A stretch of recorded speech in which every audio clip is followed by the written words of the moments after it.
संदीप एक गरीब परिवार में जन्मा लड़का था जो मुंबई की सड़कों पर अपनी मां के साथ भीख मांगता था। उसका सपना था कि वह भी आम लोगों की तरह स्कूल जाए, अच्छे कपड़े पहने और दिन में 3 वक्त पेट भर खाना खा सके। लेकिन किस्मत ने उसे फुटपाथ पर जन्म दिया था। हर सुबह संदीप अपनी मां के साथ ट्रैफिक सिग्नल पर भीख मांगता, लेकिन उसका मन नहीं लगता।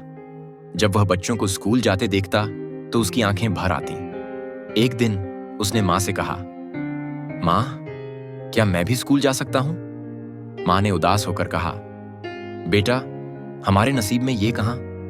लेकिन संदीप ने हार नहीं मानी।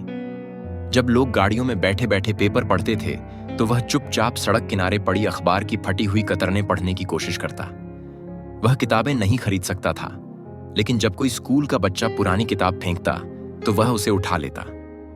एक दिन एक बुजुर्ग आदमी ने उसे अखबार पढ़ते देखा और चौंक गए। उन्होंने पूछा, बेटा, तुम पढ़ सकते हो? संदीप ने सिर झुका लिया। थोड़ा थोड़ा बाबूजी। उस आदमी ने प्यार से उसके सिर पर हाथ फेरा और उसे अपने घर ले गए। उन्होंने संदीप को एक पुरानी स्कूल यूनिफॉर्म दी और बोले, अगर तुम पढ़ना चाहते हो तो मैं तुम्हारी मदद करूंगा। वह आदमी एक सेवानिवृत्त टीचर थे। उन्होंने संदीप को पढ़ाना शुरू किया। संदीप ने भीख मांगना छोड़ दिया और दिन रात मेहनत कर पढ़ाई करने लगा। सालों की मेहनत के बाद संदीप ने स्कूल की परीक्षा टॉप कर ली। अब उसे एक अच्छे कॉलेज में एडमिशन मिल गया। उसने छोटे छोटे काम करके अपनी पढ़ाई का खर्च उठाया, अखबार बेचे, होटलों में बर्तन धोए और कभी कभी लोगों के घरों में सफाई भी की। कई सालों की मेहनत के बाद संदीप ने अपनी पढ़ाई पूरी की और एक बड़ी कंपनी में नौकरी मिल गई।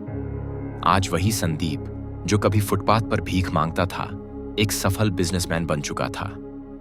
उसने अपनी पहली सैलरी से अपनी मां के लिए एक नया घर खरीदा और उन्हें कहा, मां, अब तुम्हें कभी भूखा नहीं सोना पड़ेगा। अब तुम्हारा बेटा गरीब नहीं रहा। मां की आंखों से आंसू छलक पड़े। उन्होंने रोते हुए कहा, बेटा, तूने सिर्फ अपनी नहीं, हमारी तकदीर भी बदल दी। ये क्या आपने इस मां के लिए लाइक सब्सक्राइब नहीं किया?